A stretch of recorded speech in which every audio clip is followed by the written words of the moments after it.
Sudah langsung. Assalamualaikum warahmatullahi wabarakatuh. Alhamdulillahirabbil alamin. Semoga kita semua selalu di bawah lindungan Allah Subhanahu wa taala dan semoga kita serta keluarga diberikan kesehatan oleh Allah Subhanahu wa taala. Pada saat ini kita semua masih berada di masa pandemi Covid-19. Untuk itu, maka kesehatan, keselamatan peserta didik, tenaga kependidikan, keluarga, dan masyarakat merupakan prioritas utama dalam menetapkan kebijakan pembelajaran.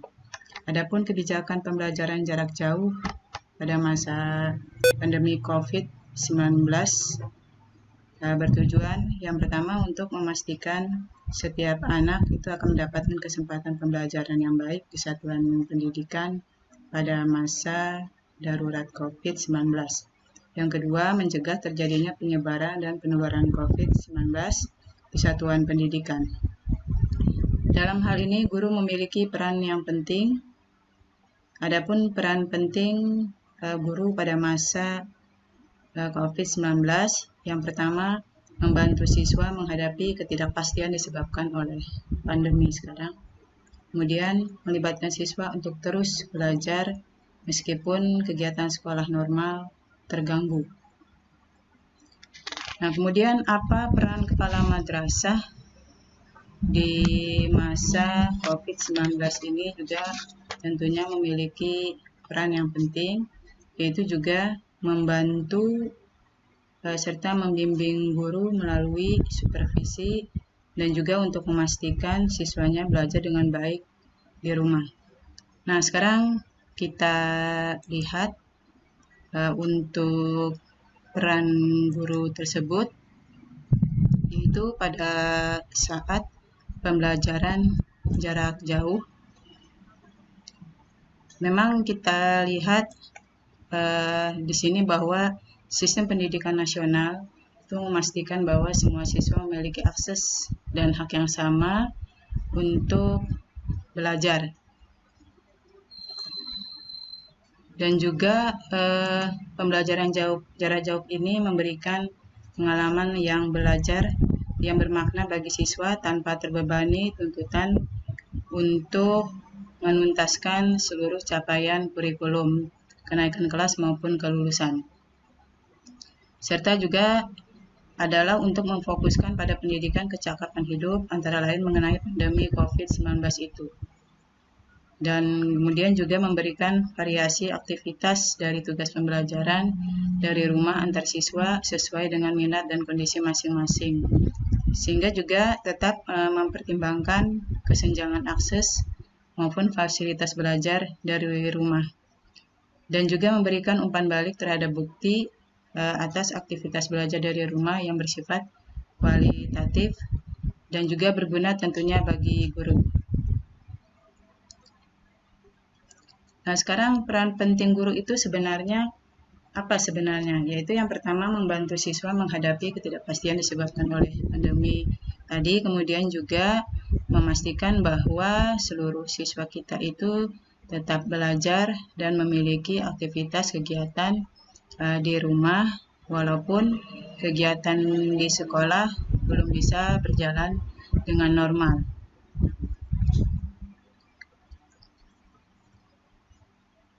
Nah, selanjutnya adapun tujuan sebenarnya yang ingin diharapkan dalam pembelajaran jarak jauh ini juga yang pertama untuk mendorong adanya kolaborasi peran serta orang tua, guru, murid untuk berdaya belajar dalam menghadapi situasi darurat akibat wabah virus corona.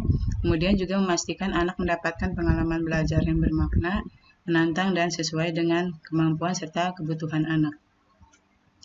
Adapun prinsip yang sangat penting dalam hal ini dalam pembelajaran jarak jauh ataupun daring, yang pertama tidak membahayakan, sebagaimana kita ketahui bahwa seluruh guru di dunia ini mengurangi kemungkinan kerugian dalam belajar karena gangguan sekolah. Jadi yang diutamakan di sini adalah keselamatan dan kesejahteraan siswa yang harus menjadi hal yang terpenting untuk dipikirkan. Sehingga juga hal tersebut tentunya tidak menciptakan sesuatu yang menimbulkan banyak stres baik itu pihak orang tua, siswa, bahkan guru itu sendiri, sehingga menimbulkan kecemasan bagi siswa dan keluarganya. Kemudian yang kedua sifatnya realistis. Guru hendaknya memiliki kemampuan atau sesuatu mengenai apa yang dapat dicapai dalam pembelajaran daring tersebut, sehingga dapat menggunakan penilaian secara baik untuk menilai konsekuensi dari rencana pembelajaran tersebut. Artinya di sini guru betul-betul merancang atau merencanakan pembelajaran yang sederhana, yang bermanfaat, yang berguna, sehingga dapat diikuti oleh seluruh siswa.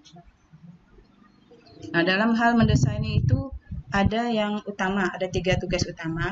Yang pertama, apa sih sebenarnya isi atau konten yang akan disampaikan, kemudian juga yang akan diikuti oleh siswa dalam belajar jarak jauh. Dalam ini tadi guru harus merancang membuat desain pembelajaran yang sesederhana mungkin sehingga bisa diikuti oleh seluruh siswa. Kemudian siapa dalam hal ini yang akan mengikuti kegiatan tersebut. Tentunya dalam hal ini adalah kondisi dan kebutuhan yang harus diketahui oleh guru tersebut. Kemudian bagaimana desain dan implementasi pembelajaran itu sendiri.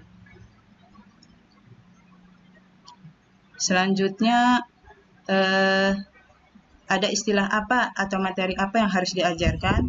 Itu pertama harus diketahui dulu oleh guru. Tentunya di sini dalam hal ini guru harus sering koordinasi dengan pihak sekolah, dalam hal ini dengan kepala sekolah untuk menyelaraskan materi yang paling tepat untuk diajarkan, atau koordinasi dengan guru-guru atau kesepakatan model pembelajaran dan materi yang ingin diajarkan ke peserta didiknya. Dan juga bahwa setiap guru juga harus selalu mengikuti perubahan kurikulum, kebijakan, atau panduan yang selalu ada perubahan-perubahan. Sehingga yang harus diperhatikan guru itu adalah yang terbaik. Yang pertama mengikuti arahan atau panduan resmi yang diberikan oleh kepala sekolah tentang apa yang harus diajarkan dan bagaimana cara mendapatkannya. Kemudian selalu memberikan laporan perkembangan pembelajaran. Kemudian juga kendala selama proses pembelajaran untuk mendapatkan umpan balik dari kepala sekolah atau kepala madrasah.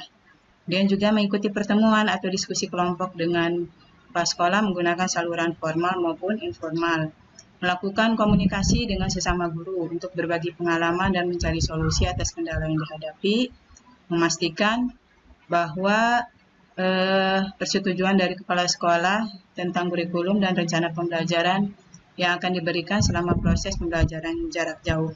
Nah, jadi dalam hal ini untuk mengevaluasi hal tersebut juga sekolah atau kepala madrasah untuk mengevaluasi hasil pembelajaran serta kendala-kendala yang dihadapi selalu rutin mengadakan pertemuan atau rapat dengan seluruh guru bidang studi tentang apa saja kendala-kendala yang dihadapi selama pembelajaran daring, baik itu oleh guru itu sendiri, siswa maupun orang tua.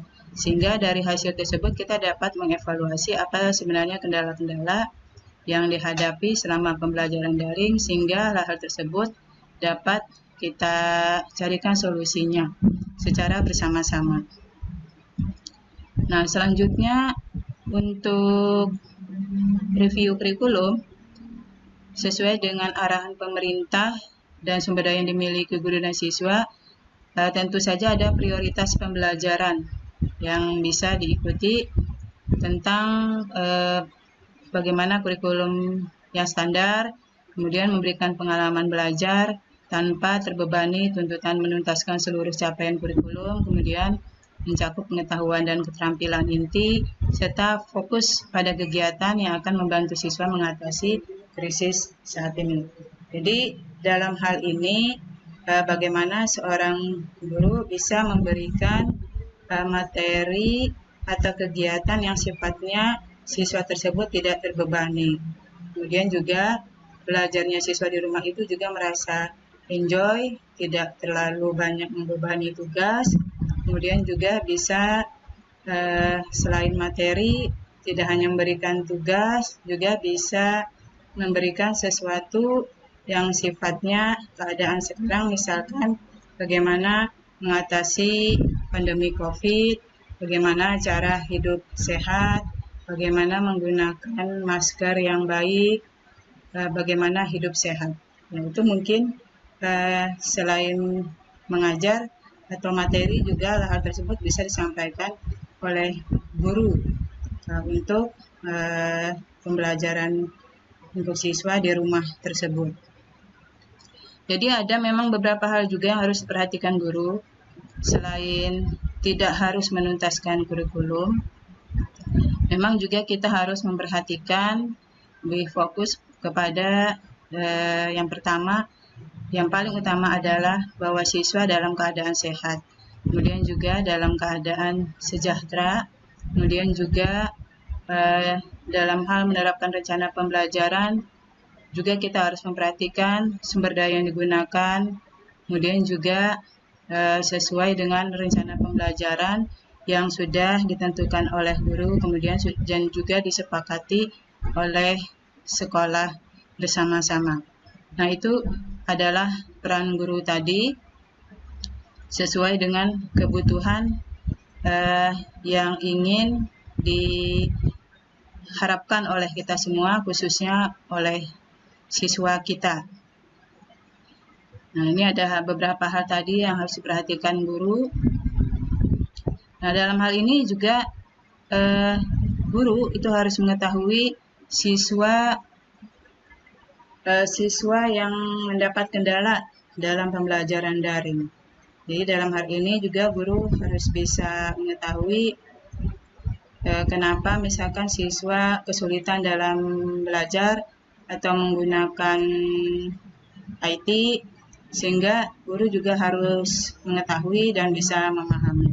Dalam hal ini guru juga tidak bisa memaksakan kenapa siswanya tidak bisa belajar atau belum bisa. Mungkin saja kendalanya siswa tersebut belum memiliki HP atau belum memiliki kuota. Nah, selanjutnya baru kita bisa mengetahui siswa yang dapat menyelesaikan tugas dengan baik atau siswa yang belum bisa menyelesaikan tugasnya. Kemudian juga guru bisa menentukan strategi pengajaran dan kegiatan belajar yang terbaik atau yang efektif, yang sifatnya sederhana. Kemudian juga memastikan bahwa siswa itu merasa nyaman dalam belajar di rumah. Nah, itu tadi peran guru dalam hal kaitannya tadi untuk memastikan apakah siswa tersebut memiliki teknologi, dalam hal ini memiliki handphone dan kuota, dan itu kita harus bisa memahami serta bisa mengetahui kondisi siswa tersebut. Itu adalah hal-hal yang harus beberapa hal yang harus diperhatikan guru, termasuk juga dari sisi kemudian lokasi dan lingkungan rumah tempat tinggal siswa dilihat atau ditinjau dari aspek kenyamanan, keamanan, ketersediaan kebutuhan dasar pada saat sekarang ini dari sisi ekonomi, kemudian juga kondisi mental, emosi, sehingga tidak menimbulkan kecemasan, ketakutan pada siswa dalam belajar. Dan juga akses teknologi tadi yang sangat penting yang harus diketahui oleh guru, mengetahui orang tua siswa atau orang lain dalam rumah siswa untuk membantu dalam menyelesaikan tugas sekolah. Nah, kalau kita perhatikan di sini memang misalkan siswa terdiri atas beberapa saudara, kemudian memiliki hanya satu handphone, itu juga sebenarnya merupakan kendala bagi siswa untuk belajar. Nah, ini juga harus dipahami oleh guru dan juga khususnya oleh pihak sekolah atau madrasah, sehingga hal-hal tersebut bisa kita carikan solusinya pada saat pertemuan guru atau rapat guru. Dan juga memang di sini dukungan keluarga sangat penting dalam hal ini, karena pihak sekolah atau madrasah juga menginginkan pihak keluarga untuk mendukung kegiatan pembelajaran daring ini, karena bukan hanya satu saja yang berperan dalam hal ini, bukan hanya guru atau sekolah atau kepala sekolah, tapi juga dukungan keluarga sangat membantu untuk pembelajaran jarak jauh tersebut. Nah, itu untuk panduan yang bisa diperhatikan oleh guru. Jadi peran guru dalam hal ini juga sangat penting. Selanjutnya tentunya peran kepala sekolah juga sangat penting dalam hal ini. Jadi bukan hanya guru, juga kepala sekolah juga sebagai ujung tombak pelaksanaan pembelajaran daring selama COVID-19 ini juga tentunya sangat berperan sekali untuk menjamin kualitas belajar siswa di rumah. Nah, untuk peran kepala sekolah itu sendiri terhadap guru dan siswa, yaitu memberikan bimbingan kepada guru selama pembelajaran jarak jauh. Tentunya dalam hal ini untuk menjamin sehingga kualitas belajar itu dapat dicapai dengan sebaik-baiknya. Kemudian juga tentunya dapat melaksanakan monitoring, evaluasi terhadap proses pembelajaran di jarak jauh tersebut. Nah, dalam hal ini tindakan yang dilakukan oleh kepala madrasah dalam hal ini adalah memantau, yaitu setiap hari bahkan setiap bulan selama pembelajaran daring ini, selama COVID ini kurang lebih 6 bulan, itu dengan melakukan namanya supervisi pembelajaran. Adapun tujuan supervisi ini untuk membantu membimbing guru dalam melaksanakan pembelajaran jarak jauh sehingga siswa dapat belajar dengan baik. Itu adalah pemahaman tentang supervisi, di mana dalam hal ini kepala madrasah untuk supervisi pembelajaran itu membuat perencanaan, kemudian melaksanakan supervisinya dengan melakukan pengamatan tadi. Itu pengamatan selama pembelajaran dan sesudahnya kemudian dievaluasi kembali. Nah, jadi untuk kepala madrasah dalam hal ini ada hal-hal juga yang memang harus ada tindakan yang perlu dilakukan oleh kepala madrasah untuk memantau pembelajaran sehingga berjalan dengan baik dan lancar. Dalam hal ini perencanaan yang dilakukan oleh kepala madrasah dalam hal membimbing guru dalam bentuk supervisi pembelajaran, yaitu adanya koordinasi efektif.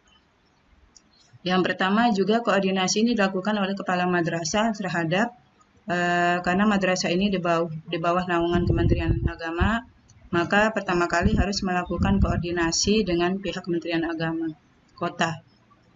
Kemudian juga pada komite, guru, dan staf sekolah dalam hal ini koordinasinya dalam bentuk rapat rutin bulanan untuk monitoring evaluasi pembelajaran jarak jauh. Kemudian selalu mengupdate informasi resmi yang selalu berkembang selama COVID-19 ini. Kemudian juga memberikan tugas kepada guru untuk melaksanakan pembelajaran jarak jauh. Nah, setelah itu baru membuat pemberitahuan atau edaran kepada orang tua karena ini masih pandemi COVID, kemudian juga mementingkan keselamatan seluruh komponen yang ada di madrasah, maka disampaikanlah pemberitahuan kepada orang tua dan juga kepada siswa sekaligus. Memang dalam hal ini pernah dilakukan pertemuan pada saat pandemi COVID belum mewabah di Samarinda ini, diadakan pertemuan kepada orang tua dan siswa untuk pembelajaran jarak jauh, bahkan diadakan sosialisasi untuk pembelajaran jarak jauh tersebut. Dan juga hal yang dilakukan kepala madrasah selain sosialisasi kepada orang tua, kemudian juga kepada siswa, kepada komite, juga kepada masyarakat melalui spanduk-spanduk yang ditempel di madrasah, juga mendata kemampuan guru dalam hal penguasaan media pembelajaran. Di sini kepala madrasah juga mengevaluasi atau mengamati kemampuan guru dalam menggunakan media pembelajaran. Alhamdulillah untuk penguasaan media pembelajaran oleh guru, alhamdulillah guru bisa menguasai media pembelajaran walaupun ada kendala-kendala sedikit, tetapi hal tersebut bisa diatasi bersama-sama. Kemudian juga langkah yang harus dilakukan, solusi untuk guru dalam mengalami hambatan dalam pembelajaran. Dalam hal ini juga selama COVID-19 tentunya untuk meningkatkan kompetensi guru melalui pelatihan-pelatihan tatap muka memang belum bisa diadakan. Bisa diadakan mungkin hanya sekitar 50%. Dalam hal ini juga mengirimkan guru untuk mengikuti pelatihan-pelatihan selama COVID, kemudian baik itu tatap muka maupun daring. Kemudian juga sudah melaksanakan atau mendata kepemilikan fasilitas pembelajaran daring khususnya kepada siswa melalui guru dan wali kelas. Dan tentunya di sini juga kepala madrasah merevisi RKS, rencana kegiatan anggaran madrasah atau sekolah, di mana hal tersebut juga mengikuti revisi Juknis yang ditentukan seperti Juknis BOS maupun BOSDA untuk mengatasi kendala-kendala atau prioritas yang dihadapi selama COVID-19. Selanjutnya juga tahapan berikutnya kepala madrasah meminta kepada semua guru untuk membuat perencanaan pembelajaran daring, karena pembelajaran daring ini bisa dilakukan setiap hari oleh guru, kemudian juga dalam mingguan bahkan bulanan, sehingga nanti guru bisa membuat semacam laporan hasil pembelajaran daring dan media yang digunakan kepada pihak sekolah atau Kementerian Agama, bahkan kepada orang tua peserta didik.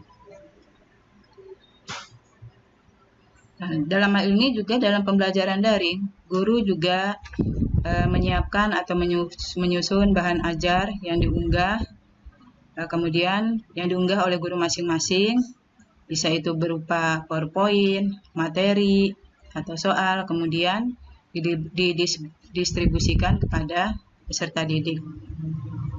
Hasil dari kegiatan pembelajaran daring tersebut dalam bentuk misalkan tutorial atau video atau latihan soal atau lembar kerja siswa, nah itu bisa diarsipkan oleh guru. Dalam hal ini nanti guru bisa membuat laporan baik itu mingguan atau bulanan, di mana laporan tersebut bisa disampaikan ke pihak madrasah, yang madrasah akan menyampaikan ke pihak Kementerian Agama selama pembelajaran daring.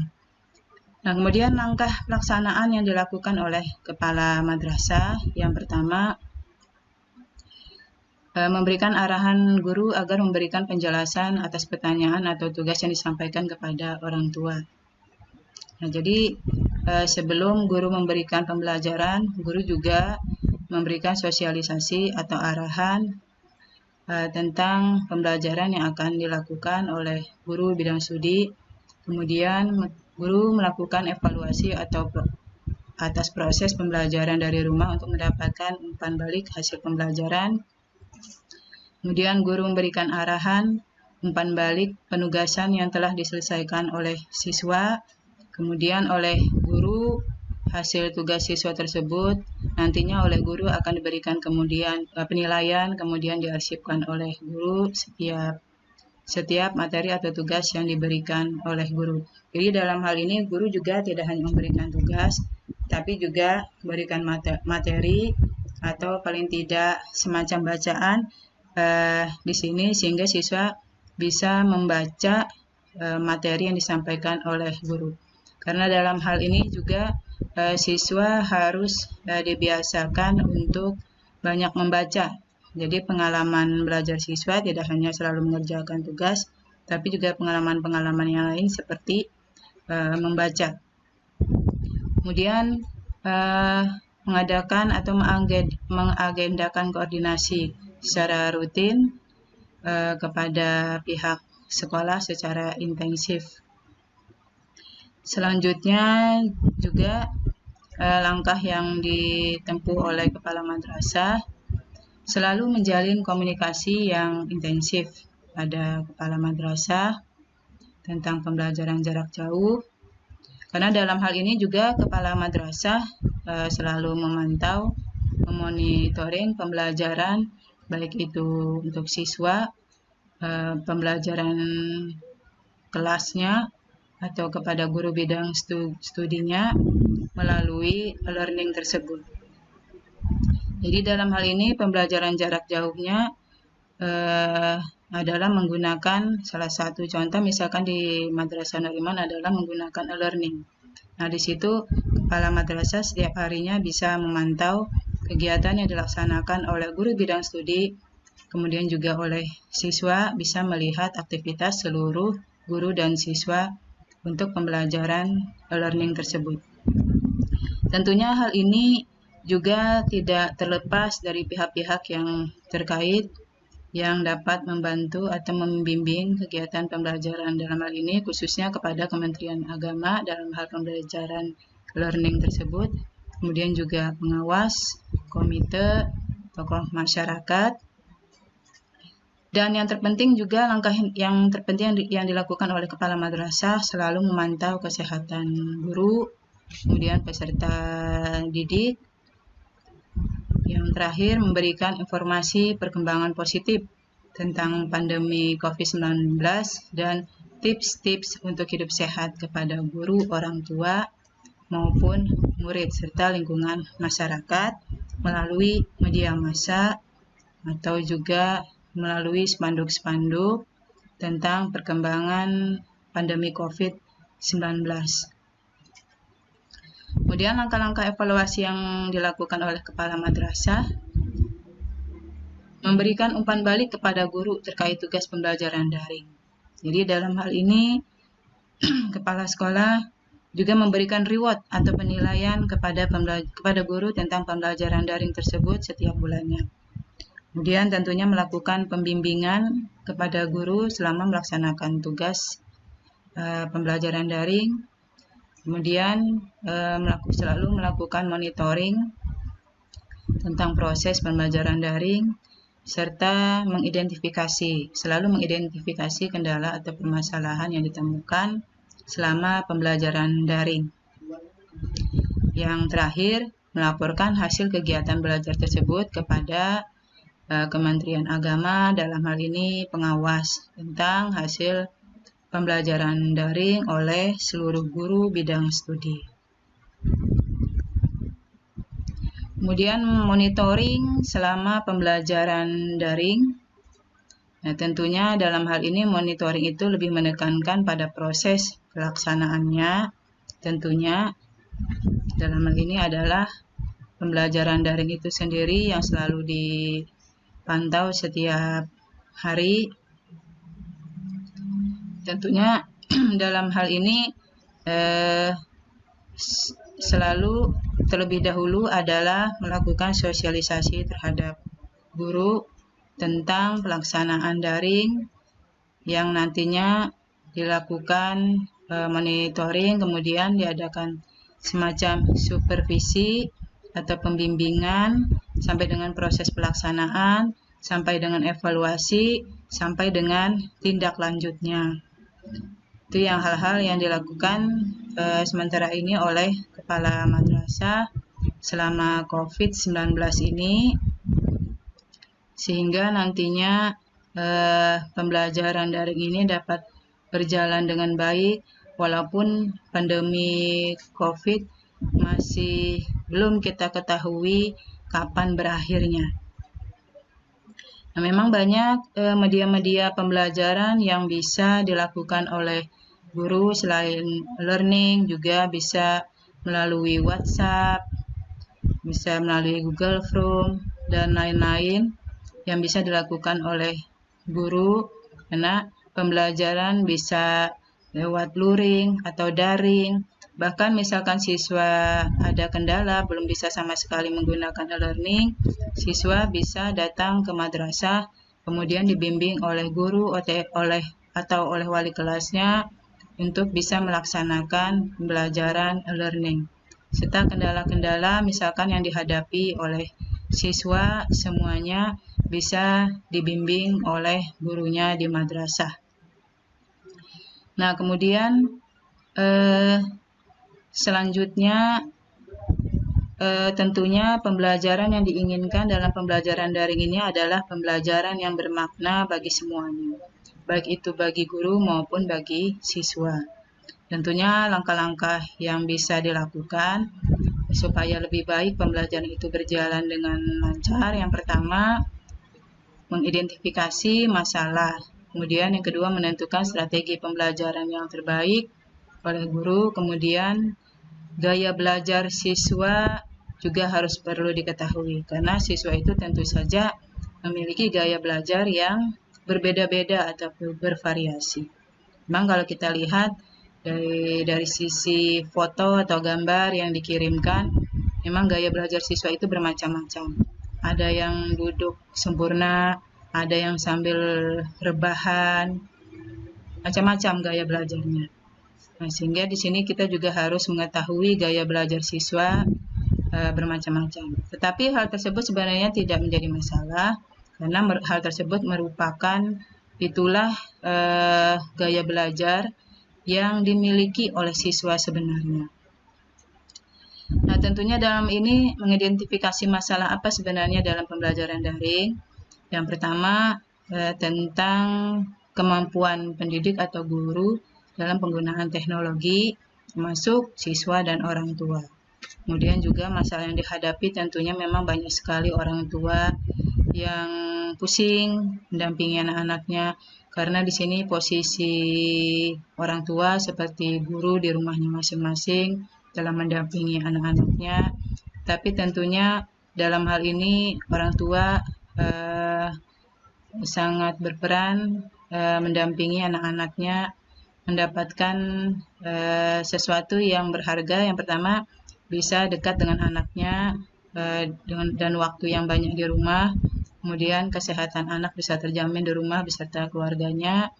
Kemudian juga masalah yang dihadapi tentu banyaknya siswa atau orang tua. Jangankan siswa, orang tua juga mungkin kebingungan menghadapi misalkan tugas-tugas dari gurunya. Maka dari itu tadi sudah disampaikan bahwa guru tidak hanya memberikan tugas dalam hal ini, tapi juga bisa memberikan materi atau sesuatu yang bermakna, bukan hanya materi atau tugas, tapi juga di masa COVID-19 ini bisa memberikan sesuatu yang sifatnya bisa diikuti oleh siswa. Misalkan contohnya bagaimana hidup sehat selama COVID-19, bagaimana menggunakan masker yang baik, bagaimana mencuci masker yang kain atau masker yang bukan kain itu hanya sekali pakai, bagaimana cara mencuci tangan yang baik, menjaga jarak selama COVID juga. Nah, hal-hal tersebut bisa disampaikan kepada siswa maupun orang tua. Kemudian juga tentunya menentukan strategi pembelajaran yang baik sesuai dengan kebutuhan dan kondisi peserta didik, serta mempertimbangkan kesenjangan akses atau fasilitas, baik sarana maupun prasarana, serta kesiapan orang tuanya. Kemudian tadi gaya belajar siswa yang bermacam-macam atau bervariasi. Ada yang siswanya belajar suka visual, itu melihat, kemudian audio, tipe audio suka mendengarkan musik. Ada yang tipenya suka kinestetik, bergerak, berjalan, menulis, dan sebagainya. Nah, itu adalah tipe-tipe siswa yang perlu kita pahami. itu adalah tipe yang memang seperti itu gaya belajarnya. Tapi dengan tipe-tipe tersebut gaya belajar, siswa senang dengan tipe tersebut belajarnya. Artinya alhamdulillah walaupun gayanya yang dimiliki oleh siswa masih tetap belajar. Nah, ini adalah jenis-jenis pembelajaran yang bisa dilakukan oleh guru maupun siswa. Banyak sekali sekarang sudah aplikasi-aplikasi pembelajaran yang bisa diikuti oleh siswa maupun guru. Nah, jadi kesimpulannya dalam pembelajaran daring ini memang oleh guru, yang pertama guru bisa membuat variasi dalam pembelajaran, kemudian juga bisa memberikan penugasan yang sifatnya atau isunya sedang berkembang tentang pandemi COVID sekarang, kemudian juga memberikan pengalaman yang bermakna tentang bagaimana cara belajar. Jadi bukan hanya belajar tentang sesuatu, tetapi mengajarkan cara belajarnya, kemudian juga pendidikan kecakapan hidupnya yang berkaitan tentang pencegahan COVID-19 dan kebiasaan hidup bersih. Kemudian juga menghilangkan siswa itu jangan sampai stres atau orang tuanya stres. Kemudian juga dalam hal ini selama kurikulum COVID-19 tidak menuntut ketuntasan target kurikulum, tapi menggunakan kurikulum darurat. Membangun motivasi yang baik yang ada dalam diri siswa selama belajar, kemudian selalu memantau perkembangan belajar peserta didik, memberikan reward atau penghargaan atas keberhasilan kepada peserta didik, kemudian juga memberikan umpan balik secara rutin, yang sifatnya tidak hanya kuantitatif, tapi juga sifatnya bisa kualitatif. Contohnya misalkan memberikan motivasi atau semangat kepada siswa selama belajar di COVID-19 ini, dan juga memberikan bimbingan dan arahan dalam mengerjakan tugas. Jadi guru tidak bosan-bosannya selalu membimbing siswa yang mengalami kendala dalam pembelajaran jarak jauh. Jadi siswa bisa datang ke madrasah untuk minta bimbingan bagaimana menghadapi pembelajaran selama COVID-19 ini, kemudian juga bisa dibimbing oleh guru ataupun wali kelasnya, sehingga pembelajaran itu bisa dapat dilaksanakan sebaik-baiknya di rumah. Itu adalah tahapan-tahapan yang dilakukan oleh kepala madrasah dalam hal membimbing guru, yaitu supervisi pembelajaran, di mana secara keseluruhan sekaligus juga selain membimbing guru juga siswa dalam hal pembelajaran jarak jauh tersebut. Nah, jadi di sini peran kepala madrasah selama pembelajaran adalah melakukan monitoring, evaluasi, tentunya tindak lanjut hal-hal atau kendala-kendala yang dihadapi selama COVID-19 selama pembelajaran daring yang dilakukan oleh guru dan siswa. Nah, jadi yang terakhir untuk kepala madrasah ini dalam melakukan supervisi pembelajaran kepada guru, ya memang melakukan pertemuan atau rapat bulanan kepada guru untuk memastikan bahwa pembelajaran daring berjalan dengan baik dan lancar. Kemudian tentunya dalam ini melakukan yang pertama tadi namanya praobservasi, melakukan pertemuan awal, kemudian melakukan observasi, yaitu mengamati proses pembelajaran melalui e-learning. Karena dalam hal ini selain e-learning juga bisa melakukan melalui WhatsApp oleh guru-gurunya. Kemudian juga setelah itu pasca observasinya itu menganalisis yang sudah dilaksanakan oleh guru, kemudian diadakan pertemuan kembali, kemudian membicarakan atau memusyawarahkan kendala-kendala yang dihadapi, kemudian diberikan solusi, kemudian rencana tindak lanjut selanjutnya. Demikian yang bisa disampaikan dalam hal ini tentang bimbingan pembelajaran jarak jauh yang dilakukan oleh guru dan kepala madrasah.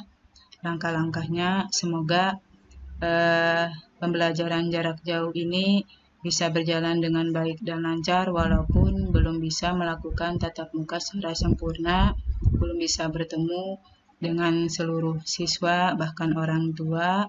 Semoga juga mudah-mudahan COVID-19 ini cepat berakhir sehingga semua kita bisa bertemu kembali, bisa belajar tatap muka kembali. Demikian saya akhiri. Wabillahi taufiq wa hidayah. Wassalamualaikum warahmatullahi wabarakatuh.